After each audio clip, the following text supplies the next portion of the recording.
sumber daya alam yang sangat besar manfaatnya untuk kesejahteraan manusia. Hutan sendiri merupakan modal dasar dalam pembangunan nasional. Sebagai modal dasar pembangunan nasional, maka hutan tersebut perlu kita jaga kelestariannya agar kelak manfaat hutan ini tidak hanya dinikmati sekarang, tetapi juga untuk generasi yang akan datang, untuk kedepannya juga. Nah, oleh karena itu, sumber daya alam ini perlu kita kelola dengan baik, dengan tetap memperbaiki perencanaan hutan seperti itu. Nah, berdasarkan Dirjen Planologi Kehutanan 2012 mengemukakan bahwa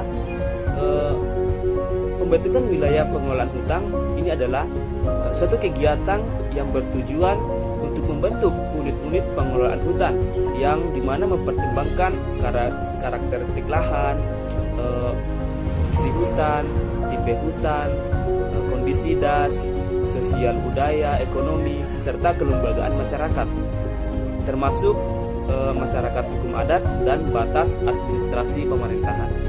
Nah, selanjutnya seluruh kawasan hutan, yaitu hutan konservasi, hutan produksi ataupun hutan lindung, ini harus dilaksanakan proses pembentukan pengelolaan hutan agar dapat dikelola secara lestari tentunya, seperti itu. Baiklah, saya akan melanjutkan materi dari Saudara Jasman mengenai Kesatuan Pengelolaan Hutan. Berdasarkan Permenhub nomor 6 Menhub 2/2009 tentang pembentukan wilayah Kesatuan Pengelolaan Hutan, memiliki maksud tujuan untuk memberikan pedoman di dalam pembentukan wilayah kelola Kesatuan Pengelolaan Hutan guna terwujudnya wilayah kelola Kesatuan Pengelolaan Hutan yang dapat mendukung terselenggaranya pengelolaan hutan yang efisien dan lestari. Pembentukan wilayah KPH meliputi KPH konservasi atau KPHK, KPH lindung atau KPHL, KPH produksi atau KPHP. Ditetapkan dalam satu atau lebih fungsi pokok hutan dan satu wilayah administrasi atau lintas wilayah administrasi pemerintahan, serta bila KPH terdiri atas lebih dari satu fungsi pokok hutan, maka penetapan KPH didasarkan kepada fungsi pokok hutan yang luasannya dominan. Kesatuan Pengelolaan Hutan Konservasi atau KPHK merupakan kesatuan pengelolaan yang fungsi pokoknya dapat terdiri dari satu atau kombinasi dari hutan cagar alam, hutan suaka marga satwa, hutan taman nasional, hutan taman wisata alam, hutan taman hutan raya, dan hutan taman buru. Kesatuan Pengelolaan Hutan Lindung atau KPHL merupakan kesatuan pengelolaan yang fungsi pokoknya merupakan hutan lindung. Sedangkan Kesatuan Pengelolaan Hutan Produksi atau KPHP merupakan kesatuan pengelolaan yang fungsi pokoknya merupakan hutan produksi.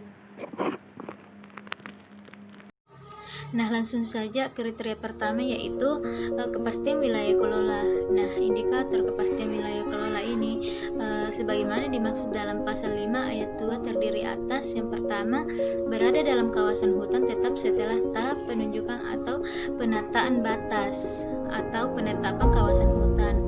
Yang kedua itu mempunyai letak atau luas dan batas yang jelas dan relatif permanen. Selanjutnya, setiap areal unit pemanfaatan dan penggunaan kawasan hutan wajib meregister areal dalam wilayah KPH. Yang terakhir itu batas wilayah KPH sejauh mungkin mengikuti batas-batas alam.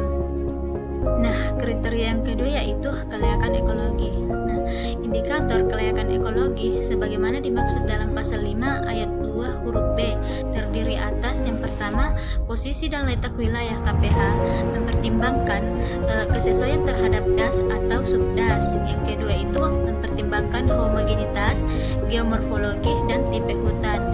Yang ketiga itu bentuk areal mengarah ke ideal dari aspek ekologi. Nah, selanjutnya kriteria yang ketiga itu kelayakan pengembangan kelembagaan pengelolaan hutan. Nah, indikator kriteria ini sebagaimana dimaksud dalam pasal 5 ayat 2 huruf C terdiri atas yang pertama, luas wilayah KPH dalam batas rentang kendali yang optimum. Yang kedua, luas wilayah KPH mempertimbangkan intensitas pengelolaan dari aspek produksi. Yang ketiga itu mempertimbangkan keutuhan batas izin pemanfaatan hutan dan penggunaan kawasan hutan serta lembaga pengelolaan hutan lain yang telah ada. Nah, kriteria yang terakhir yaitu kelayakan pengembangan pemanfaatan hutan, di mana indikator kriteria ini yang dimaksud dalam pasal 5 ayat 2 huruf D terdiri atas yang pertama mempertimbangkan kemungkinan pemanfaatan potensi sumber daya hutan, dan yang kedua itu merupakan areal yang kompak atau memiliki tingkat fragmentasi areal yang rendah, dan yang ketiga itu memiliki tingkat aksesibilitas yang memadai. Baiklah, adapun materi saya yaitu tahapan pembentukan wilayah KPH. Yang pertama, rancang bangun KPH. Yang kedua itu arahan pencadangan KPH. Yang pertama itu rancang bangun KPH berdasarkan kriteria sebagaimana yang dimaksud dalam pasal 5 ayat 2 tahapan penyusunan rancang KPH dan mengidentifikasi kawasan hutan melalui peta-peta.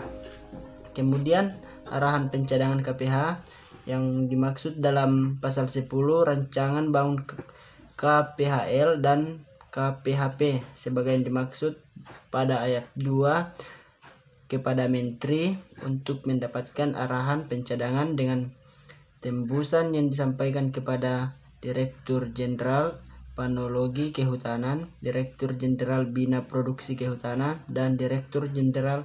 Baiklah, saya akan melanjutkan materi dari Rizal. Berdasarkan hasil penyempurnaan sebagaimana dimaksud pada ayat 1, Gubernur menyampaikan usulan penetapan wilayah KPHL dan KPHP kepada Menteri. Usulan penetapan KPHL dan KPHP oleh Gubernur sebagaimana dimaksud pada ayat 3 paling lambat disampaikan kepada Menteri dalam waktu 6 bulan sejak diterbitkannya arahan pencadangan KPHL dan KPHP. Selanjutnya yaitu penetapan wilayah, meliputi pasal 13 yang pertama berdasarkan usulan penetapan wilayah KPHL dan KPHP sebagaimana dimaksud dalam pasal 12 ayat 3 dan arahan pencadangan KPHK sebagaimana dimaksud dalam pasal 11 ayat 5.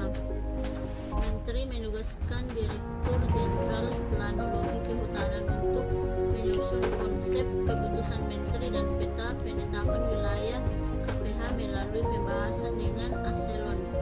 Yang kedua, Direktur Jenderal Planologi Kehutanan menyampaikan konsep keputusan Menteri tentang penetapan KPH kepada Sekretaris Jenderal untuk ditelaah dari aspek yuridis dan selanjutnya menyampaikan konsep keputusan kepada Menteri untuk ditetapkan. Ketiga, apabila batas waktu sebagaimana dimaksud dalam pasal 12 ayat 4 Gubernur belum mengusulkan penetapan KPHL dan KPHP, Menteri menetapkan wilayah KPHL dan KPHP berdasarkan arahan pencadangan KPHL dan KPHP.